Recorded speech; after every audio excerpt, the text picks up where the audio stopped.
What if tomorrow, your passport suddenly meant nothing at the U.S. border? No entry, no exceptions. 6 major European nations, once America's closest allies, could soon face a total U.S. travel ban. And it's all tied to Trump's next bold move. Is this the end of open skies between the U.S. and Europe? Let's uncover the truth. Not for vacation, not for business, not even for family emergencies. No matter how good your intentions are, if you're from one of 6 European countries, the doors to America may soon be slammed shut. Today, we dive deep into a developing story that's sending shockwaves through international circles. Former President Donald Trump may be announcing a new travel ban targeting specific European nations. In a move that's as controversial as it is consequential, 6 countries could face a historic freeze on entry into the U.S. What countries are on the list? Why is this happening now? And what does this mean for ordinary people, businesses, and global relations? Most importantly, how is the world reacting to what could become one of the boldest immigration policies in modern history? Stay tuned, because we're unpacking all of it with the facts, the context, and the future implications that you need to know. Number 1. France. Once a staunch ally of America, France now finds itself in the crosshairs of Trump's renewed immigration crackdown. The reason? Security concerns. Trump's team cites major incidents like the Nice truck attack 2016 and the teachers beheading 2020 as evidence that France is struggling to contain domestic terrorism.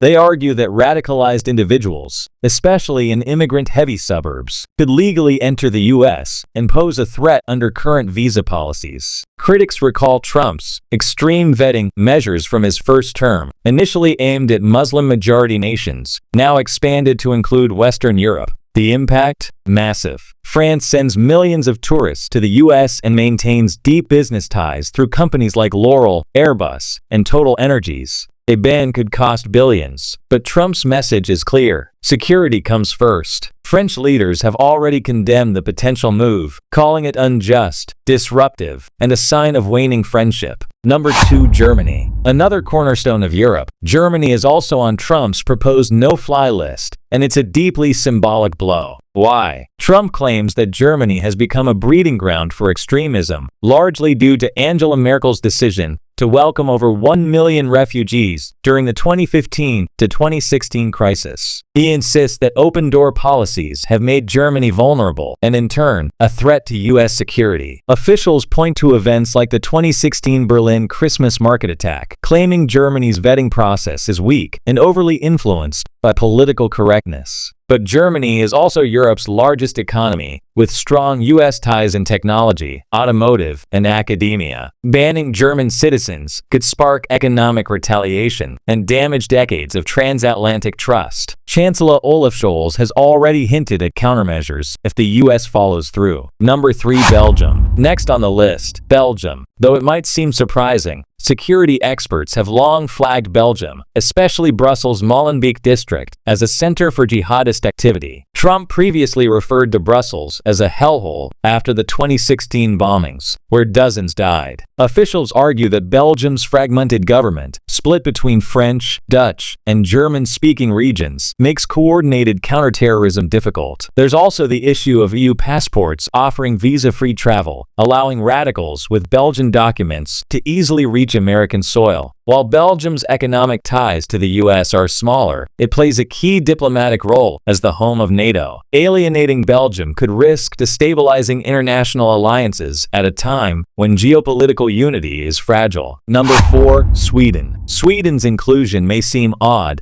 Known for neutrality, peace, and social progress, it's rarely seen as a threat. But Trump disagrees. He's repeatedly used Sweden as an example of failed mass immigration policies, citing increased violence and social tension in immigrant neighborhoods. Swedish officials deny that there's a crime surge, but admit to challenges with gang violence in urban areas. Trump's team argues that Sweden is too politically correct to admit its problems, and that banning Swedish entry is a proactive, not reactive, step. The ban could seriously impact tech and entertainment, with companies like Spotify, Klarna, and Volvo feeling the fallout. Culturally, it would drive a deeper wedge between liberal Europe and Trump's vision of tight borders and national identity. Number 5. Italy. Italy, with its Mediterranean coastline, is a major entry point for migrants, especially from North Africa. Trump's advisors warn that Italy's overwhelmed border system could allow bad actors to gain EU documentation and reach U.S. shores. Though Italy and the U.S. share deep cultural and familial bonds, Trump's stance is firm. Sentiment doesn't equal safety. Italian leaders are divided. Some right-wing allies of Trump support the idea, while centrists and globalists call it an insult. Beyond tourism, industries like fashion, wine, and luxury cars could see severe disruptions in their American exports. More than the economic hit, it's the emotional fallout that could reshape how Italians view America, not as a dream, but a fortress.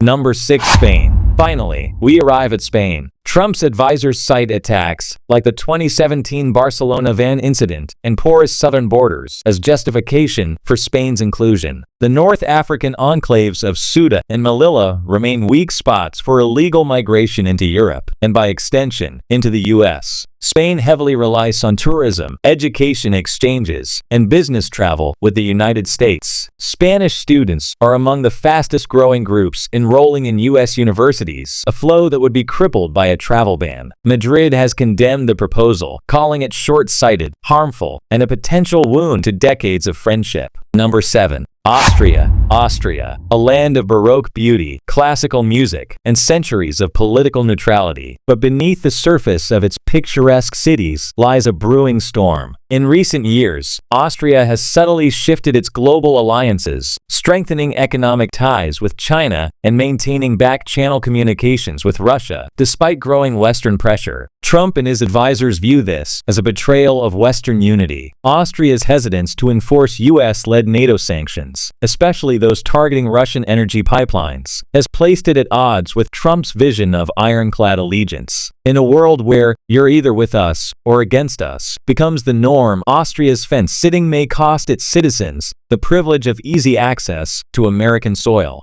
Once a trusted partner, Austria could now face a harsh penalty, a place on Trump's watch list for visa restrictions. Number 8. Ireland, often called the Emerald Isle, has long held a special place in the hearts of Americans. With over 30 million Irish Americans, the emotional bond runs deep. But behind that warmth lies a cold economic battle. Trump has fiercely criticized Ireland's ultra-low corporate tax rates, accusing the nation of being a magnet for runaway U.S. companies like Apple and Google. He believes these incentives are draining billions in U.S. revenue and robbing American workers of opportunity. With a return to a Make America Invest at Home doctrine, Trump may move to punish economic adversaries, even if they're cultural allies. And Ireland, despite its charm and historical friendship, may face the symbolic blow of being banned or restricted, a warning to other nations playing the tax haven game. For everyday Irish travelers, it could mean longer visa wait times, tougher security checks, or even a complete halt in tourism access to the U.S. So, why now? Trump's re-emergence on the political stage is reigniting his promise to put America first. As part of that vision, he's leaning once again into hardline immigration policies, this time targeting traditional allies,